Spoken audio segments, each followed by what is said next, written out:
তো ভাই আপনি কি সকালে ঘুম থেকে উঠে বালিশে চুল পড়ে থাকতে দেখেন? চুল আঁচড়াতে গেলেই চিরুনিতে কয়েক গোছা চুল উঠে আসে। স্নানের সময় আপনার মাথার চুল বুঝি প্রতিদিন একটু একটু করে কম হয়ে যাচ্ছে। আর সব থেকে ইরিটেটিং ব্যাপার হলো শুধু চুল পড়াই নয়, চুল হয়ে যায় ড্রাই, রাফ, ফ্রিজি আর লাইফলেস। আয়নার সামনে দাঁড়ালে মনে হয় এত দ্রুত চুল পাতলা হয়ে যাচ্ছে কেন? আগে তো এমন ছিল না। গরমকাল এলেই আমার চুল কেন এমন নষ্ট হয়ে যায়?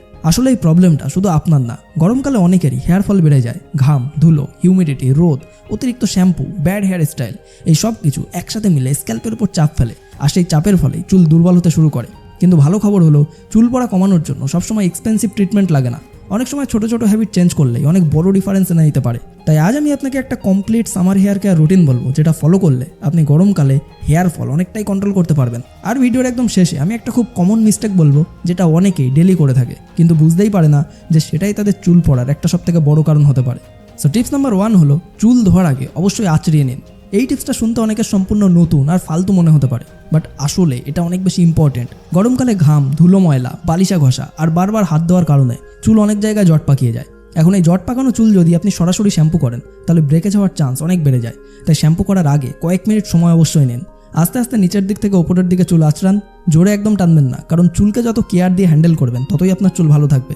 আর এই ছোট্ট স্টেপটা হেয়ার ফল কমাতে আর শ্যাম্পুইংকে ইজি করতে অনেক বেশি হেল্প করে। টিপস নাম্বার 2, স্ক্যাল্পে কোকোনাট অয়েল ম্যাসাজ করুন।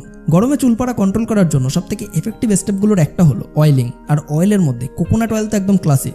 কোকোনাট অয়েল স্ক্যাল্পকে নারিশ করতে সাহায্য করে, ড্রাইনেস কমায় আর হেয়ার রুটসের চারপাশে একটা হেলদি এনভায়রনমেন্ট রাখতে সাপোর্ট করে। বিশেষ করে সামারে যখন স্ক্যাল্প সোয়েটি আর ইরিটেটেড হয়ে যায় তখন হালকা অয়েল ম্যাসেজ অনেকটাই রিলিফ দিতে পারে। আর এর জন্য অল্প কোকোনাট অয়েল নিয়ে একটু হালকা গরম করুন, তারপর ফিঙ্গার স্ট্রিপস দিয়ে স্ক্যাল্পের উপর জেন্টাল ম্যাসাজ করুন। মনে রাখবেন, নখ দিয়ে ঘষবেন না, কারণ স্ক্যাল্প ইরিটেট হলে হেয়ার ফল আরও বাড়তে পারে। আর আপনি চাইলে এটা দুভাবেও করতে পারেন। প্রথমটা হলো ওভারনাইট অয়েলিং, মানে ঘুমানোর আগে অয়েল লাগিয়ে রেখে দিন, তারপর সকালে শ্যাম্পু করে ফেলুন। আর দ্বিতীয়টা হলো শ্যাম্পু করার 1 ঘন্টা আগেই অয়েল লাগান, তারপর শ্যাম্পু করুন। আর আমি পার্সোনালি বলবো, সপ্তাহের শেষের ছুটির দিনটাই হেয়ার অয়েলিংয়ের জন্য বেস্ট। যেমন ধরুন সানডে সকালে অয়েল লাগালেন, একটু রিল্যাক্স করলেন, তারপর প্রপারলি ওয়াশ করলেন। আর এতে চুল সফট থাকে আর ব্রেকেজও কমে। টিপস নাম্বার 3, প্রতিদিন শ্যাম্পু করবেন না। অনেকে ভাবে গরমে ঘাম হচ্ছে তাই প্রতিদিন শ্যাম্পু তো করতেই হবে, কিন্তু এটা সবসময় ভালো না। প্রতিদিন শ্যাম্পু করলে স্ক্যাল্পের ন্যাচারাল অয়েল বারবার চলে যায়, ফলে স্ক্যাল্প ড্রাই হয়ে যেতে পারে, ইরিটেশন হতে পারে আর হেয়ার ফলও বাড়তে পারে। বেশিরভাগ মানুষের জন্য সপ্তাহে 2 বার শ্যাম্পু করাই যথেষ্ট। অবশ্যই স্ক্যাল্প যদি খুব অয়েলি হয় তাহলে ফ্রিকোয়েন্সি একটু অ্যাডজাস্ট করা যেতে পারে, কিন্তু ব্লাইন্ডভাবে কখনোই ডেলি শ্যাম্পু করা ঠিক না। আর শ্যাম্পু করার সময়ও তাড়াহুড়া করে করবেন না, অর্থাৎ মাত্র কয়েক সেকেন্ডেই শ্যাম্পু লাগিয়ে ধুয়ে ফেললে আপনার স্ক্যাল্প কিন্তু প্রপারলি ক্লিন হয় না। তাই প্রথমে অল্প শ্যাম্পু নিয়ে স্ক্যাল্পে সার্কুলার মোশনে লাগান, তারপর নর্মাল ওয়াটার দিয়ে ধুয়ে ফেলুন। আর চাইলে আপনি দ্বিতীয় রাউন্ডেও আবারও অল্প শ্যাম্পু ব্যবহার করতে পারেন। এতে আপনার স্ক্যাল্পে থাকা এক্সট্রা ঘাম, ডার্ট আর oil build up properly remove হয়। আর যদি আপনি এমন একটা শ্যাম্পু চান যেটা গরমকালে জেন্টাল ফিল দেয় আবার স্ক্যাল্পও প্রপারলি ক্লিন করে, তাহলে আপনি নেচার শিওর জং শ্যাম্পুটা ট্রাই করে দেখতে পারেন। আর এটার সবথেকে ভালো দিক হলো এর ভেতর রয়েছে অ্যালোভেরা, আমলা, শিকাকাই, নিম, মেথি আর অরিথার মতো ন্যাচারাল ইনগ্রিডিয়েন্টস, যেগুলো ট্রেডিশনালি স্ক্যাল্প ক্লিনার হেলদি রাখতে ব্যবহৃত হয়ে আসছে। এছাড়াও এটা সালফেট আর প্যারাবিন ফ্রি, তাই যাদের স্ক্যাল্প ড্রাই হয়ে যায় বা গরমে ইরিটেট লাগে তাদের জন্য এটা খুব হেল্পফুল হতে পারে। তার সাথে এই শ্যাম্পু ড্যান্ড্রফ, ঘাম আর স্ক্যাল্প ইম্পিউরিটিস রিমুভ করতে সাহায্য করে আর হেয়ারকে নারিশড ও সফট রাখার চেষ্টা করে। গরমকালে স্ক্যাল্পে ঘাম আর ডার্ট অনেক বেশি জমে যায়, তাই একটা জেন্টাল হার্বাল শ্যাম্পুর রুটিন অনেক বেশি ডিফারেন্স এনে দিতে পারে। আর যদি আপনার স্ক্যাল্প ইচি লাগে, অয়েলি লাগে বা হিটের কারণে আনকমফোর্টেবল লাগে, তাহলে এই ধরনের হার্বাল ক্লিনজিং রুটিন বেশ ভালো কাজ করতে পারে। তাই সামারে আপনার চুলকে ফ্রেশ, ক্লিনার, হেলদিয়ার আর প্রোটেক্টেড রাখতে চাইলে ডেফিনেটলি এই শ্যাম্পুটা একবার ট্রাই করে দেখতে পারেন। লিঙ্ক এই ভিডিও ডিসক্রিপশন অ্যান্ড পিন কমেন্টে দেওয়া আছে, অবশ্যই একবার চেক আউট করুন। টিপস নাম্বার 4 হলো, কন্ডিশনার স্কিপ করবেন না। অনেকেই শ্যাম্পু করার পর স্টপ করে দেয়, কিন্তু যদি আপনি সফট, ম্যানেজেবল, শাইনি হেয়ার চান তাহলে কন্ডিশনার খুবই ইম্পর্টেন্ট। কারণ শ্যাম্পু শুধু স্ক্যাল্পকে ক্লিনই করে না, কিছু ময়েশ্চারও রিমুভ করে দেয়। আর কন্ডিশনার সেই ময়েশ্চারকে রিস্টোর করতে হেল্প করে। বিশেষ করে সামারে যখন সানলাইট আর হিট চুলকে রাফ আর ফ্রিজি করে দেয়, তখন কন্ডিশনার একটা প্রোটেক্টিভ সাপোর্টের মতো কাজ করে। বাট এই কন্ডিশনার শুধু হেয়ারের লেন্থ আর এন্ডসেই অ্যাপ্লাই করুন, মানে পুরো স্ক্যাল্পে কন্ডিশনার অ্যাপ্লাই করবেন না। আর এভাবেই 5 মিনিট রাখার পর নর্মাল জল দিয়ে ধুয়ে ফেলুন। আর এই সিম্পল হ্যাবিটটা সময়ের সাথে সাথে চুলের টেক্সচারকে অনেক বেশি ইম্প্রুভ করতে পারে। টিপস নাম্বার 5, হিট স্টাইলিং কমান।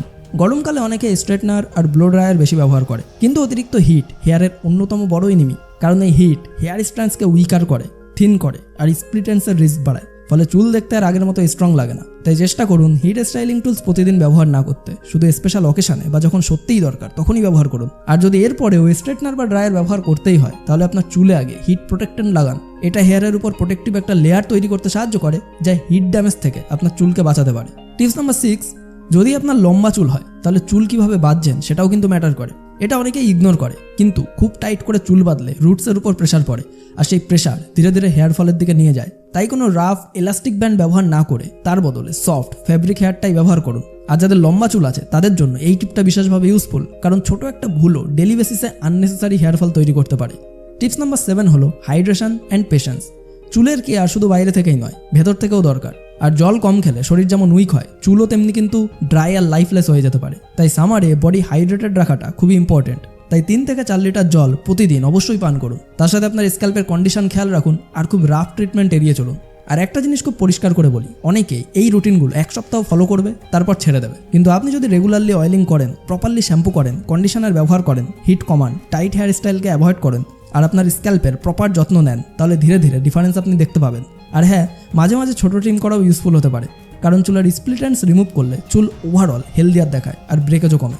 সো যদি আপনি এই সিম্পল স্টেপগুলো রেগুলার ফলো করেন, তাহলে গরমকালেও আপনার চুল অনেক বেশি হেলদিয়ার, শাইনিয়ার আর ইজিয়ার টু ম্যানেজ হবে।